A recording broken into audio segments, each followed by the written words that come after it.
Pengertian demokrasi.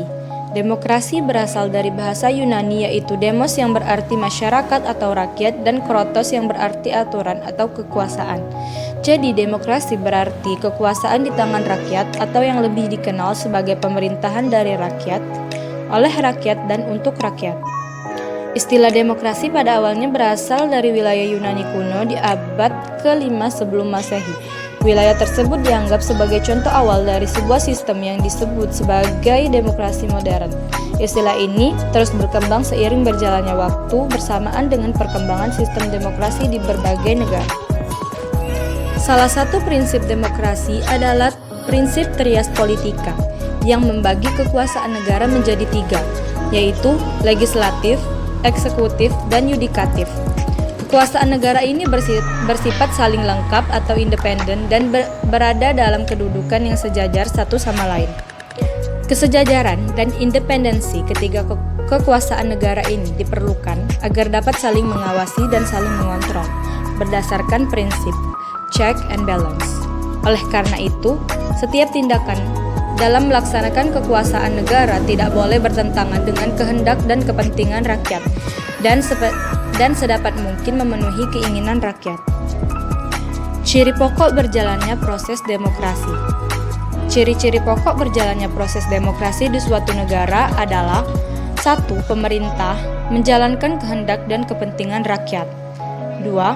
Adanya pemisah dan pembagian kekuasaan pemerintah.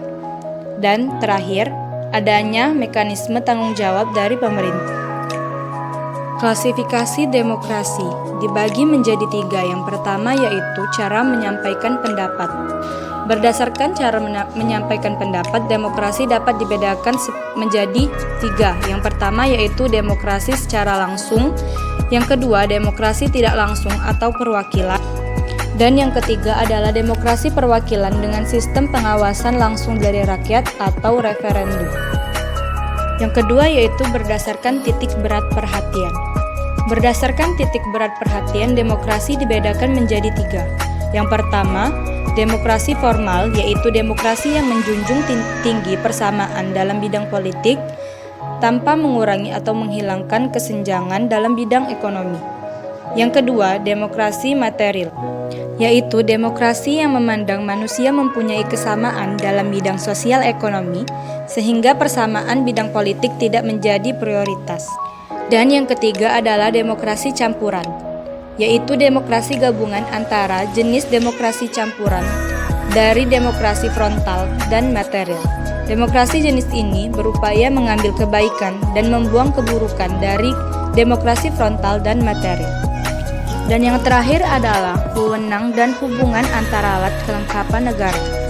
Berdasarkan wewenang dan hubungan antara alat kelengkapan negara, demokrasi dibedakan menjadi 2, yaitu demokrasi parlemen, yaitu demokrasi dengan pemerintahan yang dikuasai oleh parlemen, dan demokrasi presidensial, yang berarti demokrasi dengan pemerintahan yang dijalankan oleh presiden.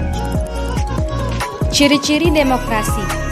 Ciri-ciri utama dari sistem demokrasi adalah tegaknya hukum di masyarakat dan diakuinya hak asasi manusia atau HAM oleh setiap anggota masyarakat di suatu negara.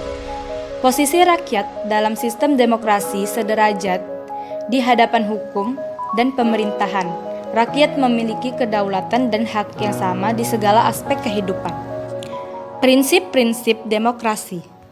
Terdapat 11 prinsip-prinsip dasar yang harus ada di suatu negara demokrasi. Yang pertama yaitu konstitusionalisme, yang kedua pemilihan yang demokratis, yang ketiga negara dan pemerintahan daerah, yang ketiga pembuatan hukum, yang kelima peradilan yang independen, yang keenam kekuasaan presiden, yang ketujuh media yang bebas, 8 peran kelompok kepentingan, 9 hak publik untuk tahu, 10 melindungi hak-hak minoritas, dan 11 kontrol sipil terhadap militer. Tingkat persamaan dalam masyarakat.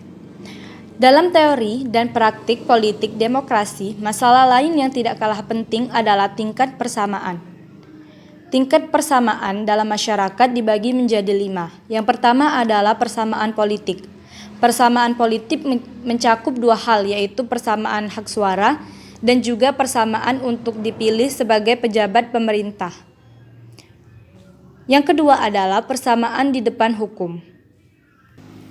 Fungsi utama hukum adalah untuk diterima dan dipatuhi oleh orang atau bersedia menerima segala konsekuensi. Yang ketiga adalah persamaan kesempatan. Sejauh mana setiap individu dalam masyarakat mengalami peningkatan atau penurunan dalam strata atau status sosial sesuai dengan kemampuan yang dimilikinya. Tidak ada halangan untuk bekerja keras bagi setiap individu guna mencapai prestasi tertinggi. Yang keempat adalah persamaan ekonomi. Negara diharapkan mampu memberikan jaminan minimum di bidang keamanan ekonomi sebagai bentuk nyata berjalannya sistem demokrasi. Dan yang terakhir adalah persamaan sosial. Persamaan sosial mengacu pada tidak adanya perbedaan status dan kelas di masyarakat. Persamaan sosial dapat pula mencakup aspek-aspek persamaan kesempatan dalam hal sosial.